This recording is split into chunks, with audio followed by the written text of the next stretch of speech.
SuperTalk Mississippi media production. Roll pre-record on my count.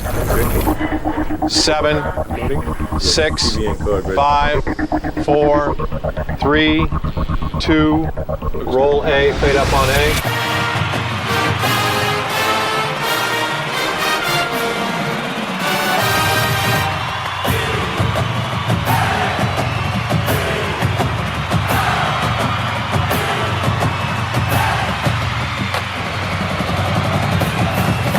Southern Miss to the top. You're tuned in to the Eagle Hour. All right, let's go. Friday edition of the SuperTalk Eagle Hour is on the air from the Southern Bancorp studio here in Hattiesburg. Hey, glad you're with us. Full crew here today. Bob, Kelly, and Dima. Looking forward to spending the next hour with you. Got a baseball coach from South Al, Michael Wood, going to be joining us. He helps with hitting, does the recruiting coordinating for the Jaguars, and that, of course, is where the Golden Eagles are headed tonight. We'll be breaking that game down here in just a few minutes. Going to hear from Ben Higdon a little later. Golden Eagle fans hoping that he hits the ball well this weekend. And then in the third segment, Kelly and I have been waiting for this all week. We have security out front. Armored car. Yes, we've had to hire private security as Dima will do his Golden Eagle picks for the weekend. And Dima, well, I hope things go. Look, he's hiding. He's wearing a hat and sunglasses. Yes. He's hiding. I've never had to wear a bulletproof vest into the studio. Oh, see, and I thought you'd just been working out. No, this is a bulletproof vest, and it's weird. I was greeted by the Secret Service this morning, and I didn't really know what was going on. We've taken care of security issues. Yeah, Dima. I noticed. Of course, Dima actually picked the Golden Eagles to lose the series last weekend, and got, shall we say, a lot of people listen to the show, Dima. Let's just put it that way. I was going to say, gee, he did? Yeah, that doesn't come as news to anybody, apparently.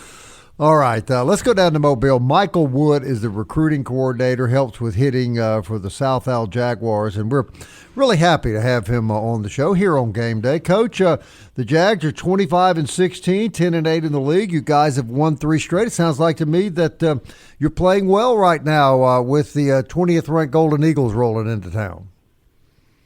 Yeah, I appreciate you having me on.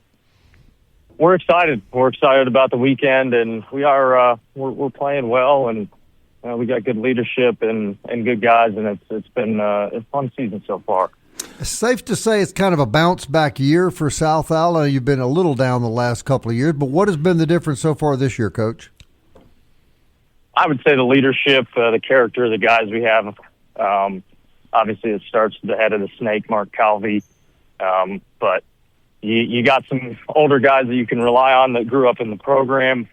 Mitchell here tonight, Duncan Matthews behind the plate, Ethan Melton. Some of those guys and their leadership that they have provided all year, I would say has probably been one of the biggest bright spots for us. Coach Wood, Bill Quinlan of the Sporting News, when he was talking about your team, writing about your team, and I'm paraphrasing here, but it's pretty close.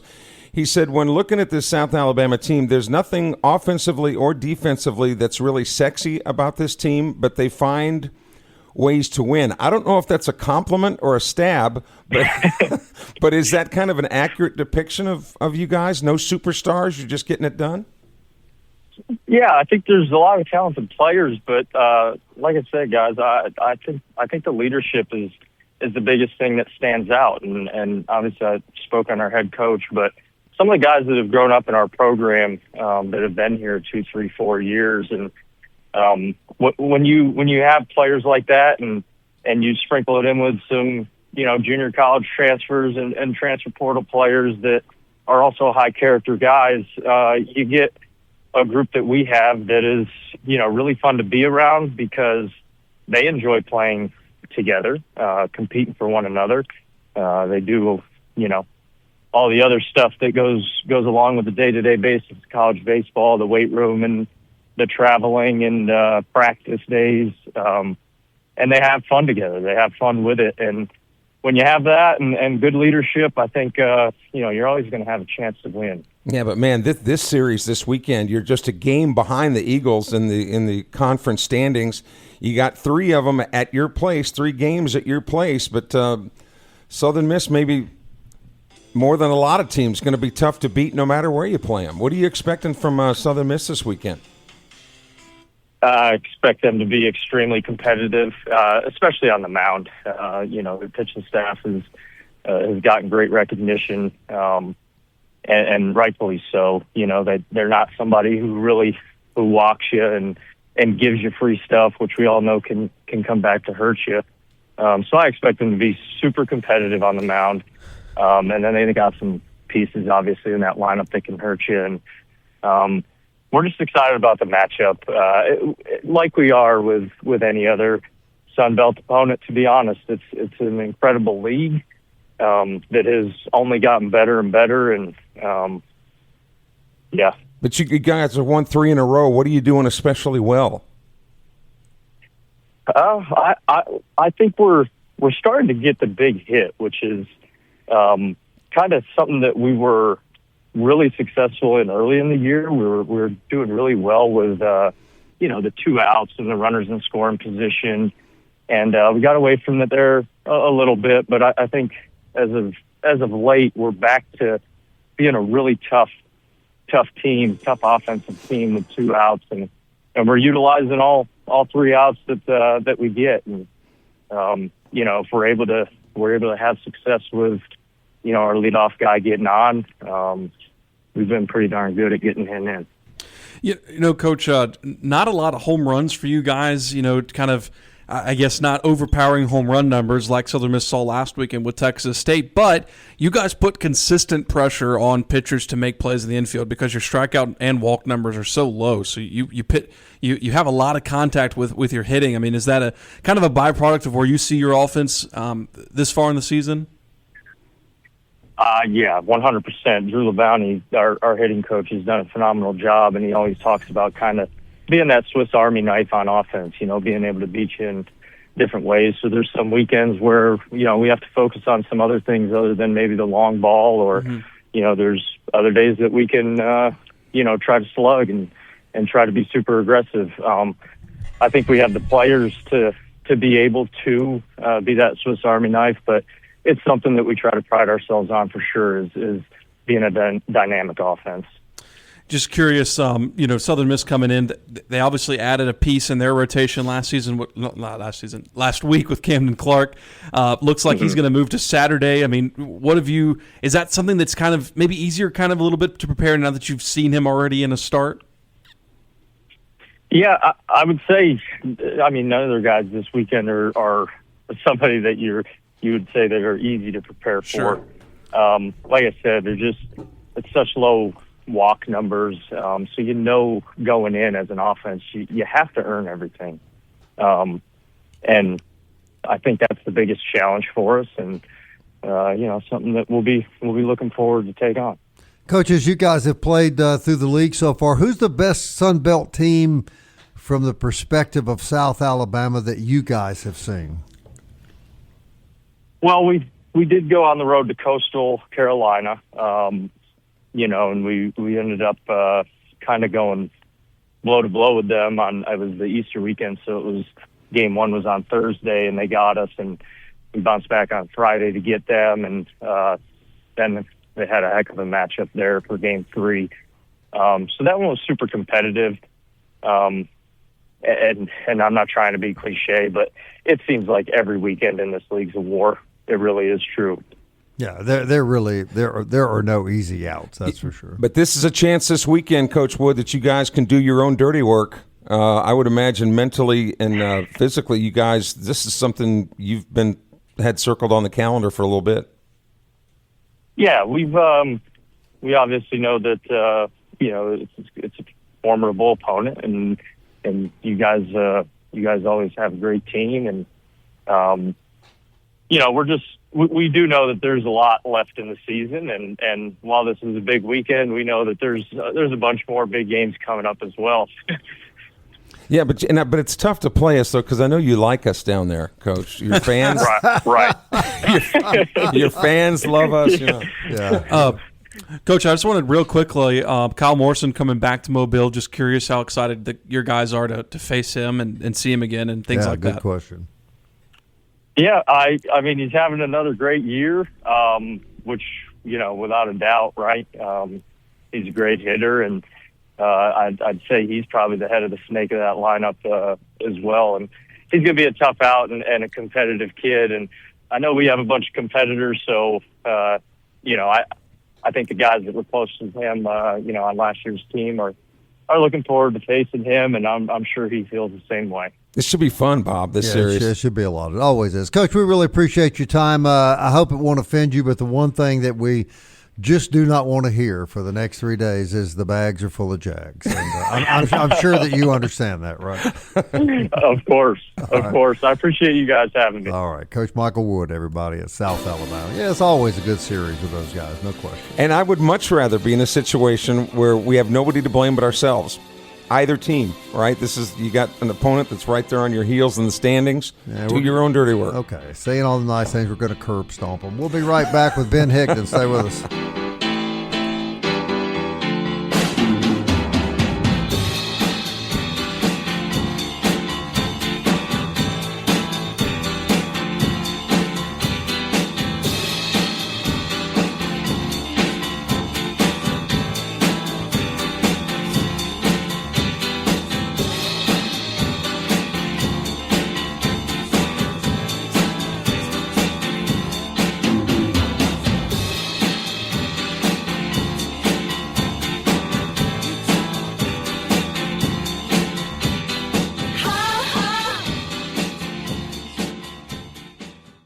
Big news from Robinson Electric Supply in Laurel. We've moved. You'll now find us directly behind our old building, right by Sawmill Animal Hospital. We're still your trusted electrical distributor, carrying everything from conduit to tape. And don't forget our full line of Milwaukee tools. Whether you're a contractor or a DIY pro, stop by the new Robinson Electric Supply at 1222 West 6th Street and see what's lighting up Laurel. Robinson Electric Supply. New location, same trusted service.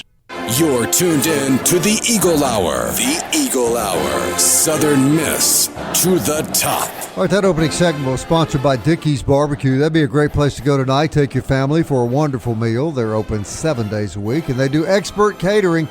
And we really do appreciate Justin and all the guys at Dickey's Barbecue. This segment sponsored by Eagle Tire West. That's out on Highway 98 West.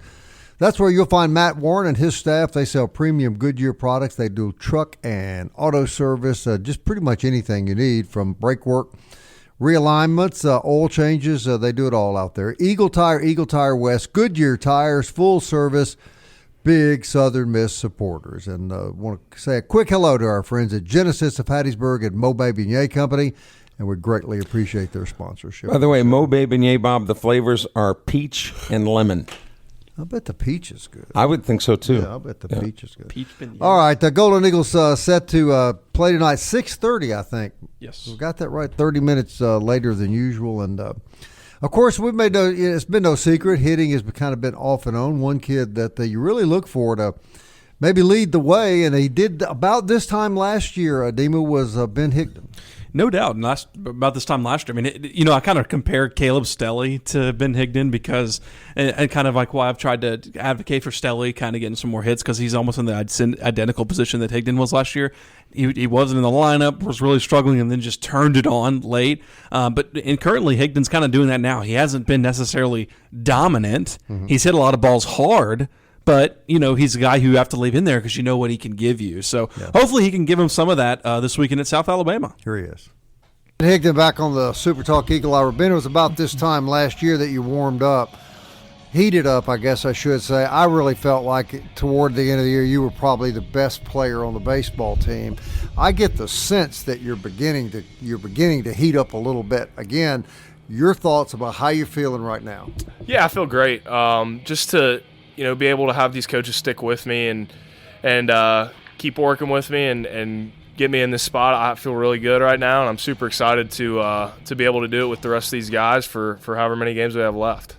I know you injured your hamstring earlier in the year. Any lingering effects from that? No, it feels great. Our training staff and our coaching staff just kind of nipped that in the butt really quick, and super thankful for those guys. They do an incredible job at everything they do, and it's all good now. I think I asked you earlier in the year, you played a lot of left field last year. Now you've kind of anchored down right field. How different is that? The only real difference, obviously you got a little bit of spin difference, like on a baseball, whether it's a lefty or righty, kind of top spin, side spin, or whatever. But the biggest difference I would say is the amount of foul ground over in our right field, which is awesome. Like I can go make plays and be free out there, and it's really good for us to know that we have that and be able to use that to our advantage at our home park. And you play in the corner between the roost and the 16th ounce lounge, so that has to add a little something, right? There's never a dull moment. I'll tell you that much. I've always got, like, this weekend they're out there messing with those guys and their speaker, and I'm always hearing stuff, and it's mostly good, but some of it's bad, and it's so funny, man. I just, whether good or bad or indifferent, I appreciate the investment that those fans out there have because they bring it every day. So I really appreciate it. I watch you guys go on the road sometimes, and you're playing at schools that don't have the following this school has. You're in kind of almost regional atmosphere this weekend. It gets a little chippy Saturday afternoon. That kind of adds to the excitement. I'm going to guess a guy like you would prefer to play in the atmosphere Saturday as opposed to kind of quiet, reserved fans. I love it. I love the atmosphere. It brings so much to us because, like I said, our fans are always invested. But when you get to play in an atmosphere like we did this weekend, it's different, and it's awesome. It's so much fun to have these people really behind you, and it feels like it's 5,500 versus the other team. It's not just us out there. We got everybody else with us, so it's awesome. Can you guys hear the fans, things that they say, things that they're hollering on the field? I can hear more than people think, I think. I'm not really sure, but probably more than people think, yeah. You hear the good and the bad. The good and the bad and the ugly, no doubt. It's all said, but again, I take it in a sense that they care about us, and you can't be mad about that. Everybody wants the best for this team. I understand that. I know that, and it's good though. I just appreciate the investment. All right, you guys went through a little bit of rough water over the last few weeks, but front five really jumped up this week. Overall, the team looked much better. Wins the series. How can this weekend and that series performance help you guys down this stretch? Yeah, we actually, believe it or not, talked about it today. We almost view this weekend as like an avalanche. Like we set off an avalanche. And, that's kind of how we like to play controlled avalanche, violent and aggressive, but, under control. So getting downhill and playing a game like we were able to play this weekend and 3 games like that with just our foot on the gas and kind of back to how we were talking about earlier, just like Golden Eagle baseball, playing hard and making pitches, making big time swings, and just playing foot to the gas. So, to be able to do that this weekend, we feel that we can carry that forward, no doubt. Ben, when you guys are hitting with this pitching staff, how they suffocated the number 1 hitting team in the league this weekend, Southern Miss is going to be really hard to beat. It's awesome. When we're all clicking on all cylinders, we can beat anybody in the country, and we know that. And it's just a matter of getting there. And I feel like we're on the right track. I feel like we're going to control that avalanche, and it's about, I feel like every time this year, we get hot. So I'm excited. All right, it's been a long journey for you, and you're a senior now, and you're coming down the stretch here. And I asked one of your teammates, Joey Urban, this earlier today. Emotionally, how do you deal with that? I'm just so blessed, to be able to do this for 5 years of my life. God's blessed me incredibly, and whether it comes to an end now or 15 years down the road, I'm so thankful for it. And coming to grips with that, it hasn't set in yet. I hope that it doesn't have to for a long time. I hope it sets in after the final pitch is thrown in Omaha, and that would be ideal for me. But just thankful, no doubt about it. Just thankful for everybody that's been a part of my journey and everybody that's supported me along the way. Do you think about it? There'll be nights when I lay down in bed and I'm like, man, this is all I got. So I'm gonna lay it on the line, and there's a fine line between thinking about it too much and just kind of going out there and playing. So I think it's important to have those thoughts and justify those in your head, and then get back to even mindset and even state and just go play ball. Yeah. All right, you came here 2 years ago. You've been a huge part of the baseball team. Your thoughts about coming here and what your experience here in Mississippi has meant to you? Yeah, it's awesome. To my knowledge, there's nowhere else like it. I just am so glad that I was again blessed to be able to come here and really be able to make an impact, hopefully on even more than the baseball field, hopefully make an impact on some of these guys' lives and make some lasting friendships and memories. And man, I'm so blessed to be able to have that opportunity. Well, you know you've made a lot of fans, and you know a lot of people are awfully happy, man, that you chose to come here. Well, I appreciate it. I'm glad that they've had me and embraced me with open arms. Hopefully we're going to have this conversation in Omaha, Nebraska. I would love to have this conversation, Mr. Bob. That's the goal. All right, my friend, always good talking to you. Yes, sir, Bob. Thank you. Appreciate you. I contend that he's one of the more athletic players on the team, Dima. Yeah, I mean, you have to think last year. I mean, you're kind of like, man, Carson Peto's been in right field for so long.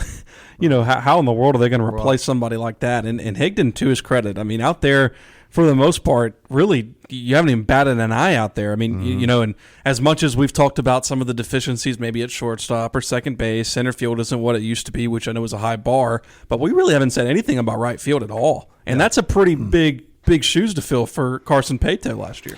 But when golly. But when you're not talking about something, that's kind of a sign that everything's okay, right? I mean, I've heard umpires say, look, I hope that they never know who's umpiring the game. It means we did our job, we walked off the field, and we didn't it didn't impact it in a positive or a negative way. We just did our job, and I think it's been pretty consistent. And this is a bat they consistently need back right here. They really do. And I don't even necessarily think the long – he had 7 homers last year off the top of my head, right? And I think he has 2 or 3 right now. So I don't necessarily think they need the long ball from him, but they need some average from him in the bottom of the lineup. Dre Barrett coming along right now and hitting some long balls on Tuesday night, like that would be huge for them because then anytime your bottom of the lineup starts hitting long balls, your top of the lineup starts seeing more balls they can hit. For example, like if Dre Barrett starts hitting homers, I think you're going to start seeing Russo get pitched a lot more fastballs, if that makes sense. So, and the reason Gillespie's seeing so much fastballs is because they're kind of pitching the fastball to him and throwing the off speed to Russo. So it's really interesting, all these different dynamics and stuff. It also takes pressure off the pitching staff as a whole. Obviously, when your teammates go out there and score you some runs, pitchers can go out there in a more relaxed state of mind and better do their jobs rather than knowing I better not just get the out, I better strike this guy out. Hey, we're going to have some softball interviews next week, and I understand that you interviewed Cross Sibley's wife yesterday who plays softball. Yes. Did you by chance ask her if she's ever seen him get upset or excited about anything? Yes. Uh-huh. And is it a surprising answer? Not especially. Not especially. But the fact that, to me, it was just surprising that anything would make him upset. But there is. She's actually seen Cross upset.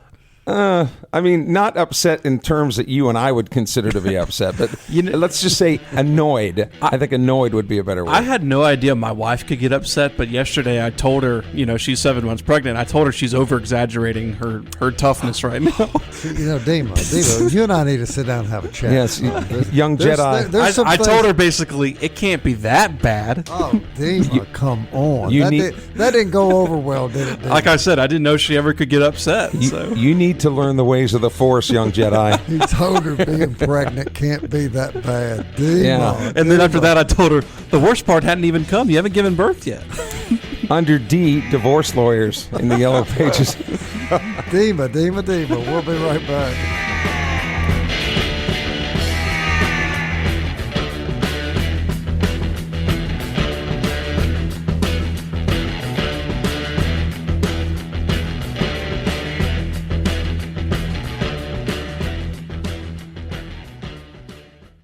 Southern Miss to the top. You're tuned in to the Eagle Hour. I want to thank Michael Wood, baseball coach down at South Alabama, for coming on. We would have brought him on Monday, but we didn't figure he'd be in any mood to talk. So we brought him on today before the beatdown takes place. Well, we're kind of hoping that's the case. We're really hoping that's the case. But you know who would probably know, and we're going to find out here momentarily. Would be Mr. Mixon. Yes. And before we get to this long-awaited moment in this week's show, I want to remind you about D-Bat down on Hardy Street, where you can go for baseball and softball training. Or you maybe could take Dima into a batting cage down there, if you know what I mean, based on what he's about to pick. They're on Hardy Street, and it is a great place to go. And also, I want to remind you that Forest Health is right here in town. They want to remind you to get an annual physical. Be sure your health is as good as it can be. And when you need help, we're so fortunate to have Forest Health here. It's a beautiful, beautifully run hospital and expert medical care closer to home. ForestHealth.org. And Kelly, when you get to be mine and your age, you really appreciate places like Forest Health more and more, don't you? Actually, I had my physical done this past week, and I'm proud to say just about all of my internal numbers are good. My blood work is good. What about your weight? Nobody's buying that. How about your weight? It's actually true. I'll be glad to. Now that number is not so pretty. Okay. All right, my weight number is not so pretty, but my internal numbers are really good, so I'm thankful. It's the exterior that's the problem, my friend. Well, it starts with the face, but then, like Dima said, then they put the body on. Yeah. Look, I mean, we develop faces for radio after TV careers. I trust God. I know He has a plan for everyone, but it just me. It proves that he's got a sense of humor. I think I was made either Monday morning at 8 o'clock or more likely probably Friday afternoon at 5:30. Yeah. All right, so we're getting down here to crunch time with baseball, and there's a storied history between Southern Miss and South Alabama. So, Kelly, I'm going to let you go first. Golden Eagles are playing a little better. I think we can all agree with that. 4 straight wins, and that's a very positive thing. South Alabama, never easy, and they're better this year than they've been the last couple of years. A little alarming, actually. 25-16, 10-8 in the league, 3 straight wins. Veteran coach. How do you see it playing out, Kelly? I know that people think I'm just saying this to get on their good side, but I think the Eagles have hit their stride. I knew that the Tulane game wasn't going to be easy, but I think they've hit their stride, and I think that South Al's playing a little bit over their heads. I think the Eagles go to South Al this weekend and sweep the Jaguars. Well, I like the pitching rotation change now. I think with Camden Clark going I Saturday? think you're throwing your 2 dogs at them on Friday and Saturday. And if that holds up, then you got Campbell and Sustrom. I mean, to me, on paper, it looks really good, and I kind of have that sneaky feeling. I'm going to agree with you. I kind of sense that sweep that the Golden Eagles need. Now, before we move on. And it really doesn't matter what we think, Bob, right? I've known. This is all that matters. The visitor from the East is here? No. Oh, no? Oh. But he did allow us to use his music because the visitor from Oak Grove is here. The man who is hiding behind sunglasses to seek where's your singer? Anonymity to his identity. What? There it is. Oh, there she was. There she was. Yeah. There she was. Dima Mixon, your prediction for the weekend.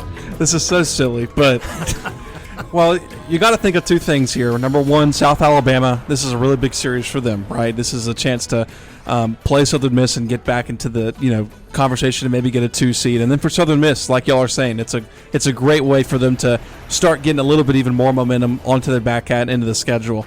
I think Southern Miss's pitching is the difference in all of these series, and I think they do just enough. But I'm going to say 2 out of 3. I'm not ready to go for the sweep yet, just because South Alabama is in their home stadium, and it's a big series for them. But I definitely think Southern Miss can take the series and definitely could sweep for sure. You are officially back on the bandwagon. Well, I don't have a bandwagon. I'm a reporter. I think a lot of Southern Miss fans are getting you your wedding gifts or your baby shower gifts maybe a little bit late, because several of them have asked me what your home address is. Hang on, let me tell the security.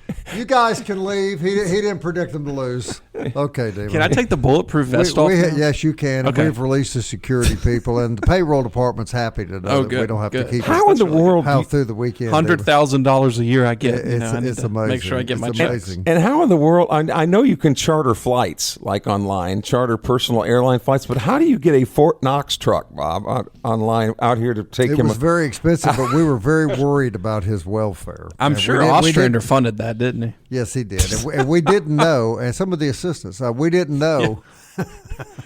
We didn't know for sure what he was going to say, so we erred on the side of caution, I guess you could say. I want to go a little bit further, though, and we talked a little bit about this before the show, about what it would take as far as Southern Miss hosting a regional, because I think they've got a little bit. I got the impression that I think they've got a little bit more leeway than you guys think. All right, well, my daughter asked me that very question last night, and this is what I told her, and then you guys can tell me where I'm wrong.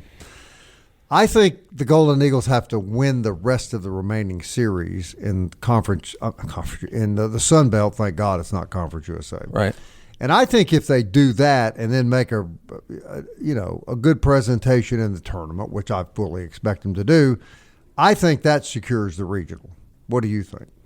I think they've got a little bit more leeway than that. And the other piece of the puzzle there is what is people that might be just behind them in the RPI. I think it's going to depend, too, on what they do how they finish their seasons. But this, it seems that we say this every weekend, but because South Al is in the shadow of Southern Miss in the standings, man, this is a huge series in Mobile. It's important. Yeah, I mean, if Southern Miss could win this series, they're very firmly in the driver's seat for the 2 seed.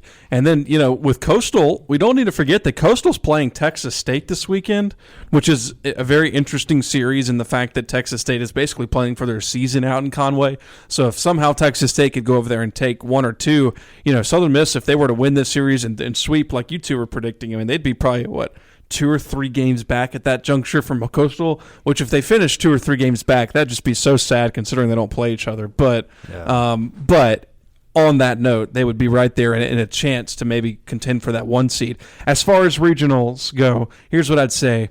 I say 2 or 3 this weekend. You feel good about your regional chances. It's really the next 2 home series for me, ULM and Georgia Southern. Those 2, I think, have to be sweeps to get your regional, because those teams' RPI just aren't high enough. Where if you were to drop a home game, which hurts you more. That's a good point. If you dropped one of those home games that would hurt you, that's going to hurt you more. I don't think necessarily you have to sweep James Madison or South Alabama, but those 2 home series must have sweeps to get a regional. Is there any importance at all to the last midweek game, which would be next Tuesday down in New Orleans against Tulane? I mean, it's a road game, so it shouldn't hurt you that much if you were to lose it, but obviously it'd be better to win it. So, and they're a decent club. Yeah, they almost won the other night. Yeah, they're a decent club. And Louisiana Monroe's no gimme anymore. They used to be a cakewalk when you'd circle that schedule, and you thought end of the season against Monroe, James Madison, and Georgia Southern, as it turns out. Well, they definitely cooled down since the start of the season for sure, but you're right, where they're definitely improved. Well, I think Coach Woods is right. I mean, I don't think any easy weekends are on the horizon. I think every weekend you better go ready to play, Deemer.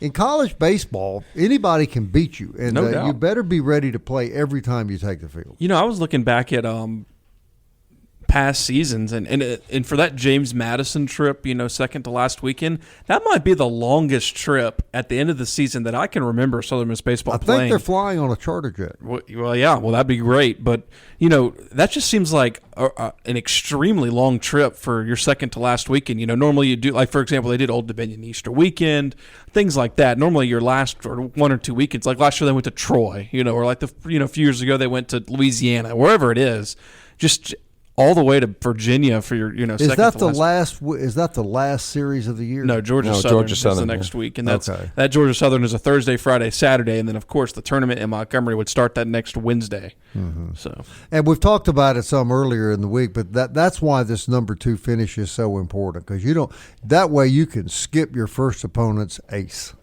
Yeah, I'm really going to be looking at who Southern Miss draws on their side of the bracket. More importantly to me than the 2 seed, because I don't want Arkansas State on that side. Mm-hmm. I don't want anybody who has really good starting arms, because we've seen from Southern Miss so far that's really been their kryptonite, if you will. I mean, Arkansas State with 3 lefties. I mean, I don't want to see them on Southern Miss's side.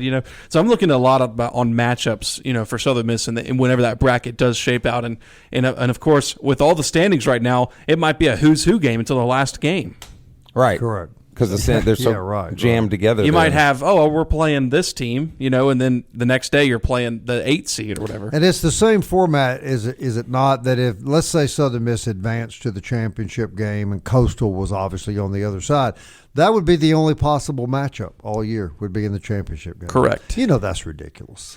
And, yeah, and it is what it is, but I mean, my goodness. And when it comes time for Football Media Day, I know it's going to be Football Media Day in July, but I'm going to ask the commissioner, why you've got 2 teams that are consistently good and they're not scheduled to play. I mean, that's got to be corrected. Well, I think the schedule pans out for next season that Southern Miss will go to Conway. If I'm doing the math correctly, they should be in Conway next year. So then Coastal would return the trip, I would guess. But my point is that there shouldn't be any math to it. Right. I mean, I agree with you. I'm just saying they should be on the schedule next year. Every team. They should play every team in the conference. One of Dima's favorite teams had quite a night last night. It's really phenomenal how many Ohio. Well, don't say that. No. He doesn't like Ohio State. Oh, yeah. We got to go call the security guards again. Yeah, he doesn't like Ohio State. But it's still phenomenal how many yes, it is. Players from one school got drafted. And we called it yesterday with Patrick McGee as to who the Saints took in the first round, and they did exactly that. Yeah. We'll talk a little bit about the draft when we come back.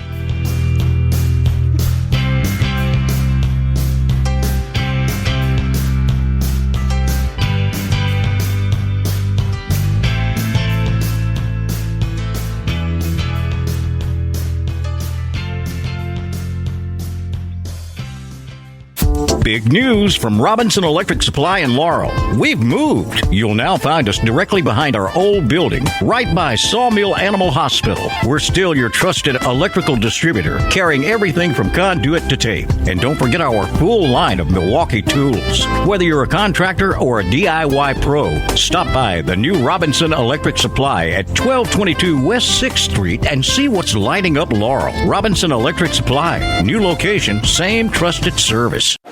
The Eagle Hour. Southern Miss to the top. Hey, welcome back, everybody. Jewel Masters, that's where you go to sell your gold and jewelry. Marty Vick's waiting on you. He's got cold, hard cash in his safe, and he will pass that right along to you. You'll get the best price anywhere you go. You'll find nothing better than Jewel Masters, and that's because nobody's done it longer than Marty Vick, and we sure appreciate all that they do.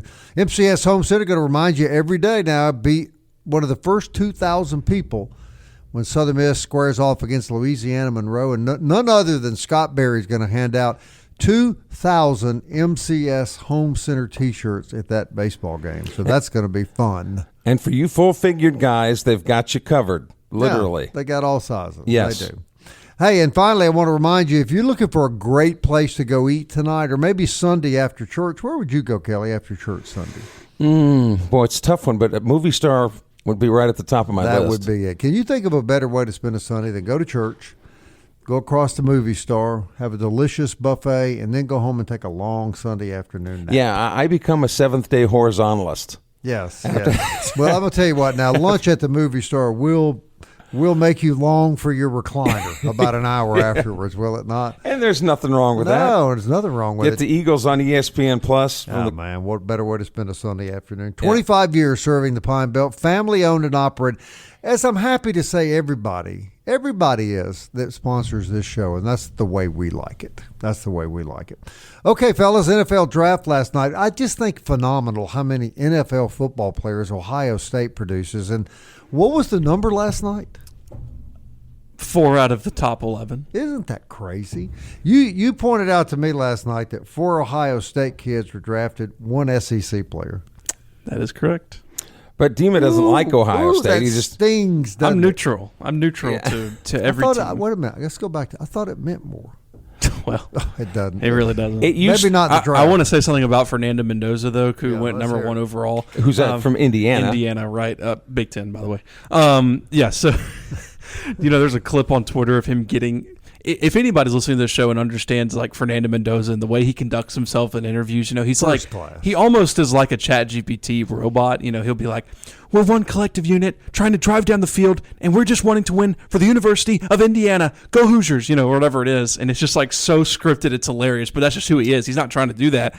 So then last night, it showed a video of him getting his phone call that said he was drafted, and like his ringtone was like, that little like dum dum dum dum dum dum. It's just like the silliest ringtone, and so it's going like viral on Twitter right now. That's like. The way of course, that's his ringtone. Hang on, he stayed home, didn't he, last night? I guess he wanted to be with his mom. Which, if you don't know that story, it's just got phenomenal. multiple sclerosis. The way that you were impersonating him, Dima, he almost sounds like a political leader that we have in this country. Yeah. He's just a wonderful example of what you would hope college athletics would be. And yesterday, Patrick McGee with okay. That's the number 1 draft choice in the National Football League. Well, Patrick McGee on the show yesterday, as you remember, Bob, we talked about whether they would go with Carnell Tate as a wide receiver, also out of Ohio State, or if they would go with Jordan Tyson, the wide receiver out of Arizona State. And they took Tyson. Tate wasn't available, the wide receiver. But Demi, you kind of think that maybe if the Saints were to go another way, that there was maybe one of the best players. I cannot believe they didn't get Caleb Downs. I mean, he's right there for them. The safety. Which is the safety out of Ohio State. Probably the best player that I've ever seen play football. And that's not just me saying that because Ohio State. Dallas did, which he's going to be great at Dallas. But I mean, he's probably the best football player that I've ever watched. And then, of course, the Saints went with Jordan Tyson. I think they were originally going to go with Carnell Tate, but Carnell Tate kind of surprised going up. I think he was 4th, right? Yeah. So it was kind of – I think they were originally going with him, but then went down to Tyson. The only reason I don't like going wide receiver in first round is because I think your options, unless it's just a star, like Jeremiah Smith will be next year, but your options in the second round of a wide receiver can't be that big of a drop-off from the first round. So I don't know why you wouldn't. You can just never have enough good defensive players in the NFL, in my opinion. So, but the shocker, undoubtedly, was the Alabama quarterback going to the Rams, right? Very and if shocking. you've seen the video of Sean McVay, it is priceless. Yeah. And his dad, Ty Simpson's dad, is from Ellisville and played at Southern Miss. Was on the Southern Miss roster 1 year. Seriously? Yeah, Jason Simpson, who initially committed to Mississippi State. I think he was there for 2 years, and he was at Southern Miss, I think, 1 year before then he was the head coach at Tennessee Martin, I think, the Skyhawks. I can kind of see both sides of that, though. I mean, I don't know how good the kid is, but, they have a great quarterback in Matthew Stafford. The three of us were talking before the show. He's as good as there is in the league. But he's 39 years old, right? So he's how many more years is he going to play? And I guess the plan is to groom this kid. And I think I read something where McVay said that last night is that he told Matthew Stafford, the job's yours as long as you want to continue playing. So, but it's still, to pick a quarterback that high, you've got to almost be a generational talent, And I don't know if Ty is or isn't. But do you think, Dima? Huh? You think that Alabama kid's a generational type quarterback? No, I do not. I do not at all. Real quick, news and notes. Louisiana Tech and Conference USA did reach a settlement today. So Louisiana Tech in the Sun Belt on July 1st. I think that's good news. And softball hosting South Alabama. Game 1 tonight in a 3-game series. And South Al right there with Southern Miss in the standings in softball as well. And let me repeat, Dima predicted the Golden Eagles to win the series. So please be kind to him if you see him in public. And he does not like Ohio State. No, he hates them. I have to get my bulletproof vest back on now. Yes, he doesn't like Ohio. Whoever said he liked Ohio State? Southern Miss. To the top. To the sea. Fly like an eagle, let my spirit carry me. I want to fly like an eagle till I'm free. I go through the revolution.